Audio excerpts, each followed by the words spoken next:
Et puis aujourd'hui c'est mardi gras, une fête qui prépare les chrétiens au carême. C'est aussi l'occasion de se déguiser ou de partager des repas avec les enfants. D'où vient cette tradition et pourquoi mardi gras? Quels sont les rites du mois de carême? Réponse avec Mariama Tamboura. Mardi gras à l'école La Nouvelle Alliance. Les élèves ont troqué leur tenue pour des déguisements. Médecins, sages-femmes, avocats, hommes de tenue. D'autres sont influés par les super-héros, princesses et autres personnages de dessins animés. Chaque enfant y va de sa préférence. On s'est déguisé parce que c'est la journée des déguisements. Et comment on appelle cette journée? Le mardi gras. Sage-femme. Tu connais le sens du mardi gras? Oui. C'est une journée de partage et de déguisement. Des déguisements, mais aussi des moments de partage. À la Nouvelle Alliance, les crêpes sont un incontournable du mardi gras.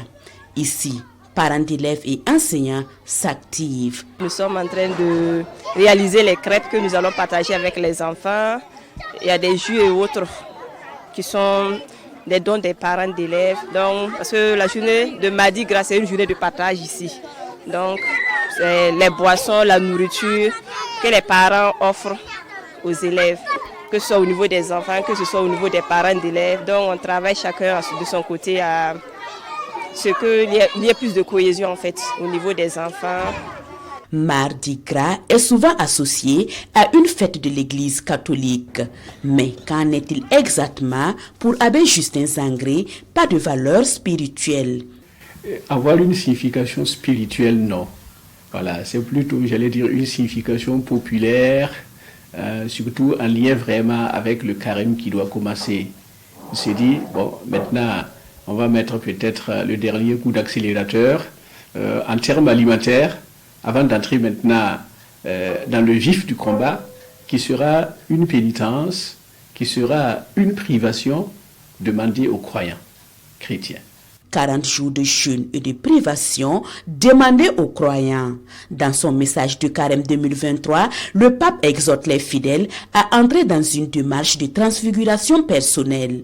Et dans ce message, il part des fondamentaux du carême, mais il les lie à la lumière de l'expérience que Jésus a faite lors de sa transfiguration sur la montagne du Tabor. Le pape veut, à travers cette expérience, nous inviter à la méditation de la parole de Dieu, à mieux célébrer la liturgie dans laquelle la parole de Dieu est annoncée et où nous partageons aussi le repas sacré qu'est l'Eucharistie. Ça appelle donc les chrétiens, dans leur combat du quotidien, dans l'ordinaire, qui peut parfois en fait être comme sans goût, de pouvoir y mettre du goût et petit à petit, à travers leur propre investissement, d'amener aussi l'humanité à vivre de façon concrète les réalités et à s'y engager dans un combat qui valorise l'homme et qui promet en fait sa dignité pour que l'humanité se sente mieux. Se mettre donc dans de bonnes dispositions et séduire par son don de soi, c'est l'effort demandé à tous les fidèles chrétiens durant ce temps de carême.